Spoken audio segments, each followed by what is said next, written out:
Assalamualaikum warahmatullahi wabarakatuh. Jumpa lagi dengan MK Production. Kali ini kita akan membahas tentang analisis lingkup materi dan tujuan pembelajaran utama.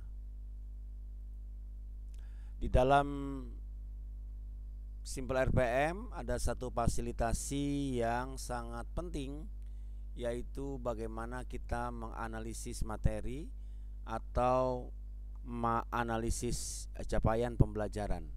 Ada di analisis kedua. Pada bagian ini teman-teman harus mencari hasil analisis dari capaian pembelajaran itu berupa lingkup materi atau materi utama atau materi pokok, kemudian juga tujuan pembelajaran utama atau tujuan mata pelajaran yang tertera pada capaian pembelajaran. Kemudian secara global harus dianalisis dalam satu semester berapa pertemuan masing-masing materi pokok tersebut dan berapa JP. Oke, kita simulasikan di sini. Misalkan kita ini hapus dulu yang pertama. Di dalam CP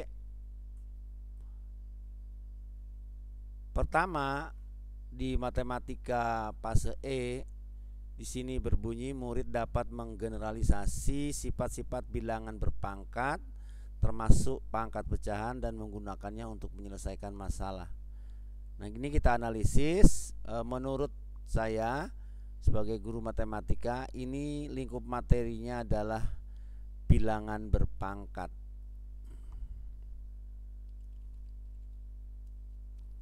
Jadi teman-teman harus mendapatkan materi pokok atau materi utama dari CP tersebut. Kemudian tujuan pembelajarannya yang ada dalam CP adalah menggeneralisasi sifat-sifat bilangan berpangkat.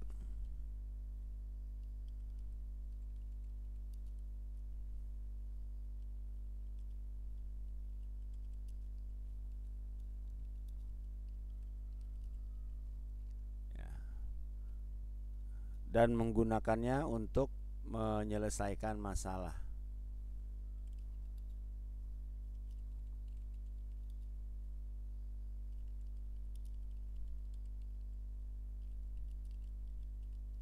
Sebenarnya ini bisa kita buat menjadi dua tujuan pokok, tetapi kita ingin bahwa ini adalah dalam satu lingkup materi, sehingga ini hanya dalam satu tujuan materi pokok. Nah, kita perkirakan pada analisis pertama kita memperoleh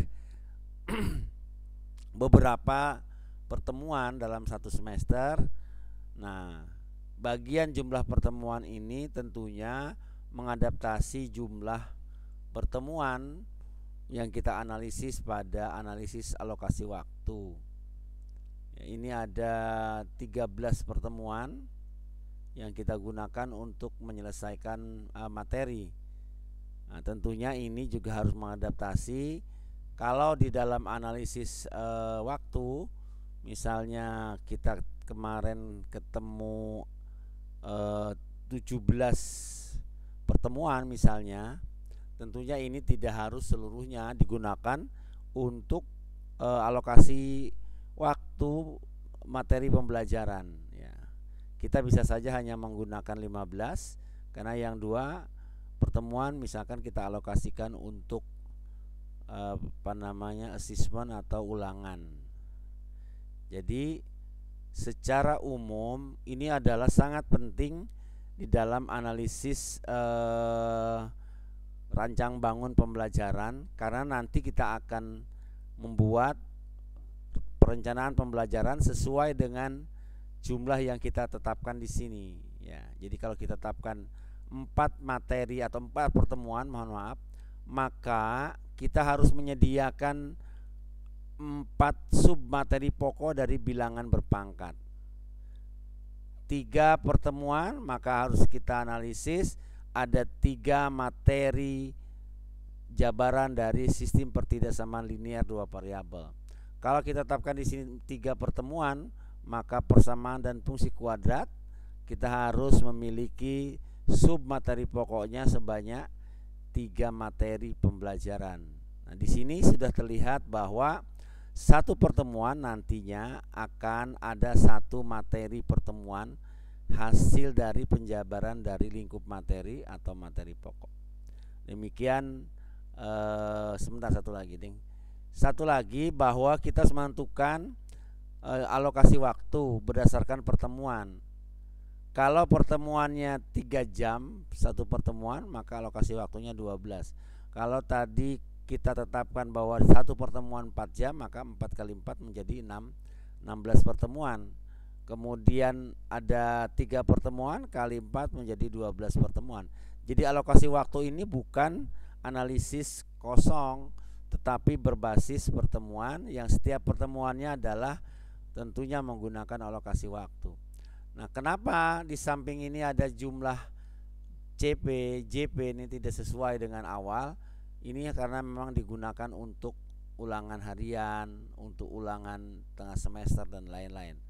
Nah, demikian Bapak Ibu teman-teman, analisis materi yang menghasilkan di bagian ini adalah materi pokok dan tujuan pembelajaran pokok. Demikian, mudah-mudahan Bapak Ibu mengerti. Assalamualaikum warahmatullahi wabarakatuh.